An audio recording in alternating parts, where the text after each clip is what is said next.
Ibovespa fecha abaixo dos 100 mil pontos e volta a ficar no mesmo patamar de meados de 2022. Isso acontece mesmo quando a Bolsa Americana fecha em alta diante de esperança de investidores com o fim da alta do ciclo de juros por lá. Ou seja, isso é uma clara sinalização que o problema, de fato, está com o Brasil. Isso acaba, inclusive, prejudicando algumas empresas que soltaram boas notícias recentemente, mas que diante desse cenário mais imprevisível, mais nebuloso, essas notícias não surtiram efeito. Como foi o caso da Tupy, que soltou um grande fato relevante, mas mesmo assim as ações terminaram em queda. Porém, como os ruídos dos noticiários não podem nos abalar, vamos aqui comentar sobre o plano para fazer com que a Tupy volte a distribuir mais dividendos e principalmente se torne uma empresa mais lucrativa. Então vem comigo até o final desse vídeo. Eu sou Gabriel Bassoto, sou especialista em renda variável e analista-chefe de ações pelo Simpla Club. Se você gostar desse conteúdo, considere se inscrever no canal, dar um like nesse vídeo, porque assim você pode me ajudar a crescer e a distribuir esse conteúdo para mais investidores.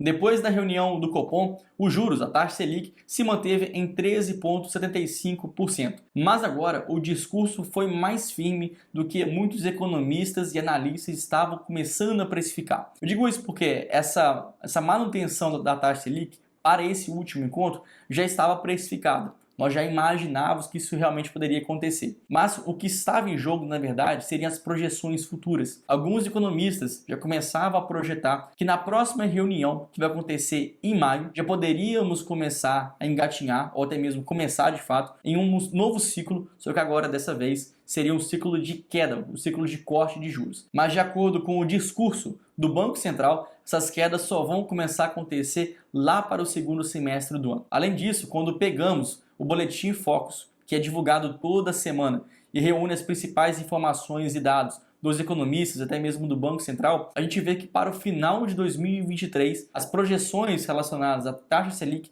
também lá não são das mais favoráveis. Isso porque, mesmo que a gente inicie um ciclo de corte de juros no segundo semestre do ano, talvez para o final de 2023 a taxa Selic ainda esteja acima de 12%, o que se configura um cenário de aperto monetário bem forte ainda. Por causa dessa mudança e do maior rigor nesse discurso do Banco Central, alguns setores fecharam em grande queda no dia de hoje. Entre eles, setores como varejistas, companhias aéreas, construtoras e também indústrias. Pegando o caso das empresas mais emblemáticas, que costumam ser mais voláteis, a gente vê que Magazine Luiza fechou com uma queda acima de 13%, Gol e Azul também fecharam com quedas próximas a 10%. E as quedas, na verdade, foram generalizadas para todo o setor. Isso porque ao longo das últimas semanas já vem sendo divulgado e disponibilizados na internet diversos indicadores que mostram que a atividade econômica no Brasil e também em outros países do mundo começam a ficar cada vez mais enfraquecidas. Então, quanto maior a taxa de juros e quanto mais prolongada essa alta taxa de juros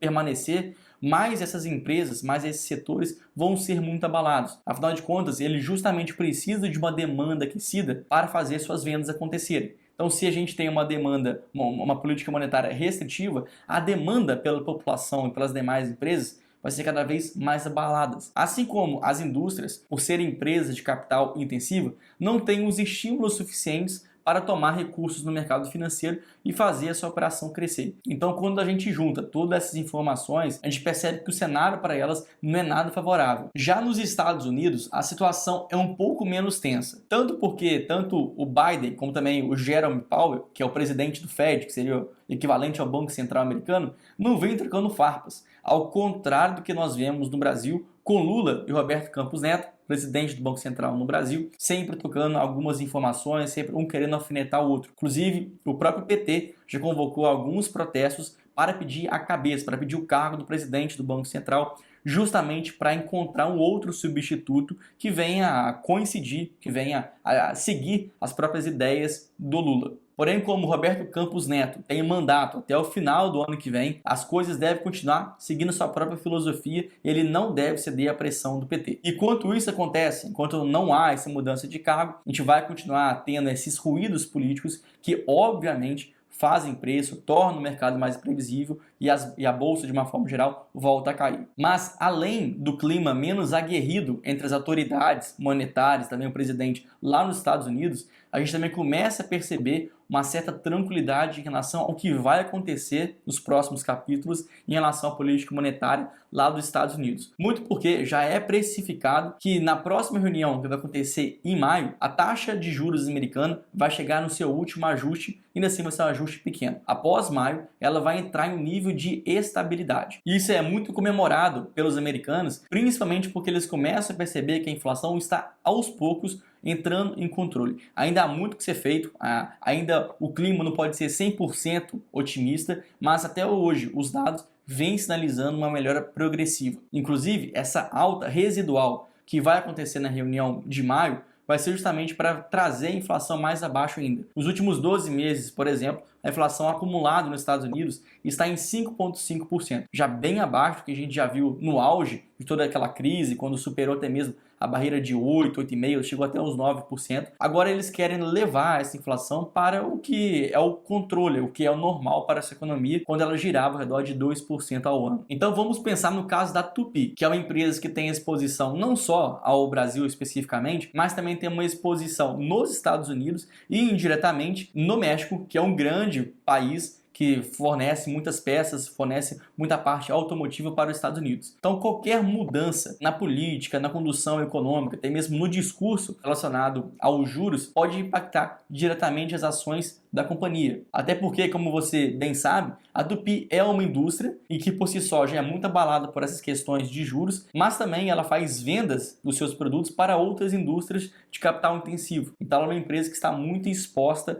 a essa parte macroeconômica. Acontece que mesmo diante de tanto noticiário, ora positivo, ora negativo para a economia, a Tupy fechou um contrato bem relevante em que está previsto a venda de cabeçotes de motor e de outras peças de motor para tanto picapes de médio porte na América Latina, assim como para caminhões na América do Norte. A produção desses novos contratos vão acontecer gradualmente a partir de 2024 nas plantas que a empresa tem no México e também no Brasil, e onde a empresa vai precisar investir cerca de 340 milhões de reais para adequar ali toda essa produção a esse novo volume de carga que ela vai receber. Mas ela espera que a partir desse momento ela consiga incrementar o seu faturamento em cerca de 650 milhões de reais anualmente, diante de um faturamento total que ela possui de 15 bilhões. Ou seja, a gente percebe que esse contrato especificamente ele é muito válido, ele é bem relevante e vai acrescentar muita receita para a empresa para pelo menos os 8 próximos anos que correspondem à duração desse contrato. E além do crescimento em si, a empresa também espera um ganho de eficiência e produtividade,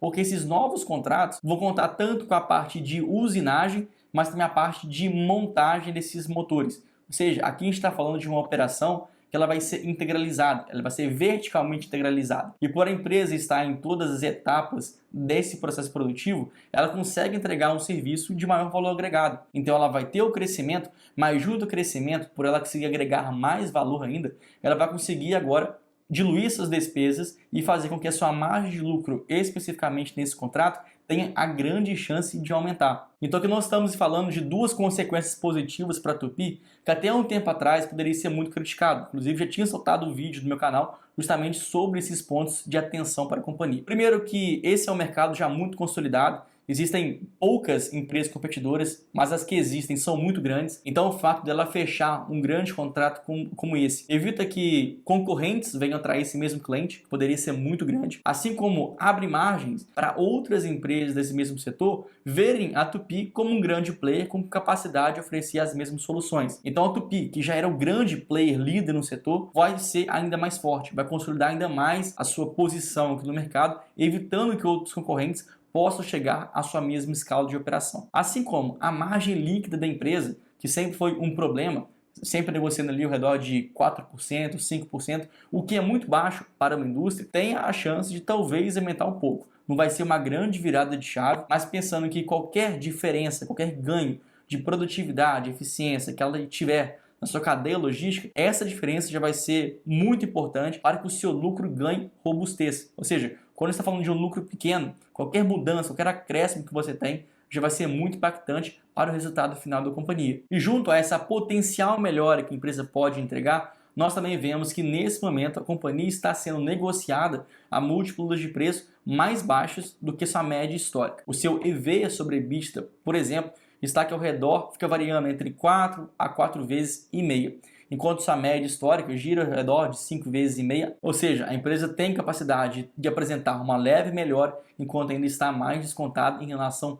à sua média. Chegamos então ao final desse conteúdo, eu espero que você tenha gostado, que não tenha se assustado com o cenário econômico, por mais que ele possa parecer muito nebuloso, pode parecer muito imprevisível, difícil de entendimento muitas das vezes, nós sempre temos que no final das contas ficar preso a fundamentos, não a ruídos no noticiário. Ruídos servem apenas para explicar o que acontece em um determinado dia, se sobe ou se cai. Mas os fundamentos são muito mais importantes para qualquer empresa que a gente venha fazer os nossos investimentos. Então chegamos ao final desse conteúdo, eu espero que você tenha gostado e que, em caso positivo, quero te pedir em troca um like nesse vídeo, uma inscrição no canal, porque assim você pode me ajudar a espalhar esse conteúdo para mais investidores. Agradeço muito a sua atenção e espero você na próxima. Valeu!